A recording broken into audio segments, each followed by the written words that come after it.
выход на сцену и первое выступление в новых стенах. Впрочем, сегодняшний повод просто обязывает. Пока одни в большом актовом зале воспевают открытие новой 4-й карабулакской школы, другие уже успели занять свои места за партами. Если бы ты захотел, у тебя бы все получилось. И когда ты не хочешь, у тебя не получается. Если будет охота к учебе, у вас все будет ладиться, правильно? А третьи подкидывают мяч в спортзале.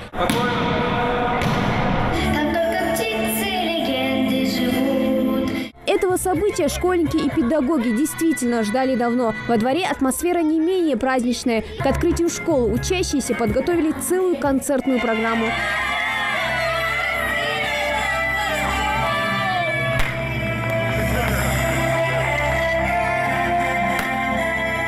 Символичный сундук знаний, олицетворяющий новую школу, наконец открыт. Этот праздник с детьми и педагогами сегодня разделяют и почетные гости.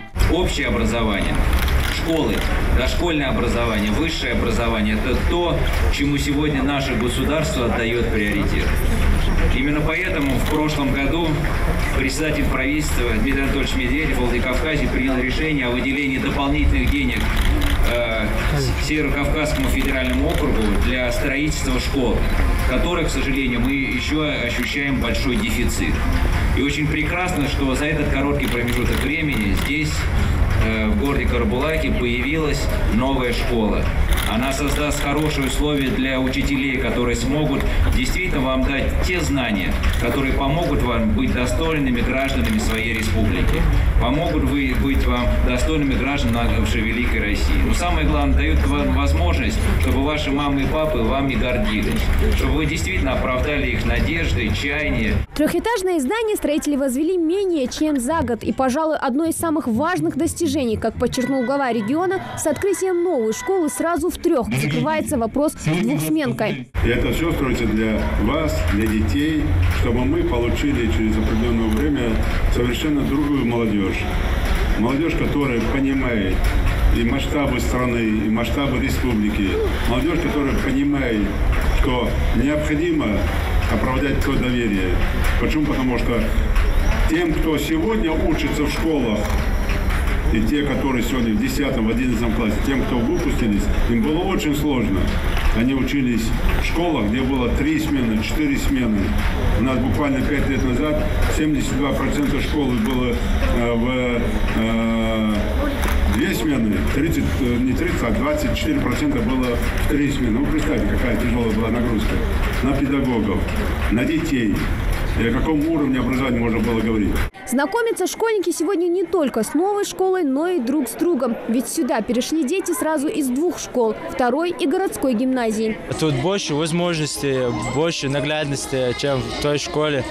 То есть тут можно учиться еще лучше, чем я учился в той школе. Своим коллегам, родителям, которые отправят сюда своих детей, и самим учащимся хочу пожелать только рвения к знаниям, к работе, потому что в таких условиях не работать и не учиться грешно. Тем более, когда есть все условия и возможности для дополнительных занятий и развивающих кружков. К слову, гостям это тут же и демонстрирует. Кто-то силен в робототехнике, а другие предпочитают тихие баталии. Халиду Дзарахову на этот раз помогают не только навыки и опыт в игре, но и советы неожиданных болельщиков. С таким тылом школьник просто обязан поставить шах и мат сопернику. И еще третье правило, что он может пересекать это под шаг вставать тоже, да? Большая маленькая. Да. Ну что? Если ладья ходила, тогда все равно можно сейчас. Можно разве? Да.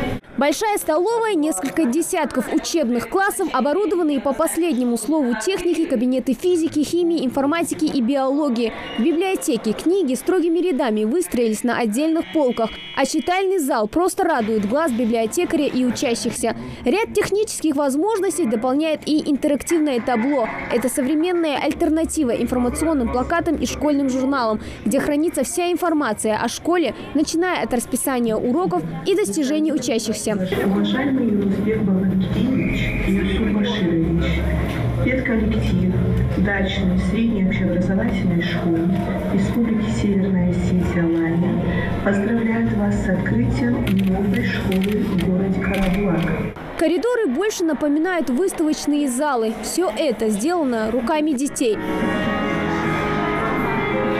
А здесь тесно сплетаются музыка и изобразительное искусство. Ребята делятся своим талантом и открывают друг другу мир творчества во всем его многообразии. Впрочем, школа может похвастаться не только учебным и творческим потенциалом. Большое внимание здесь уделяется именно здоровью детей. В школе открыт целый медицинский блок. Один за другим расположены кабинеты врача, психолога, стоматолога и процедурная.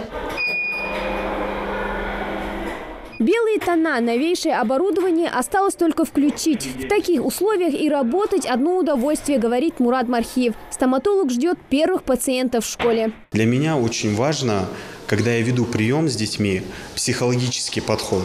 Каждому ребенку должен быть подход психологический, так как я не хочу, чтобы все родители пугали детей тем, что нужно идти к стоматологу, а значит это страшно. Никак не это. Не пугайте детей.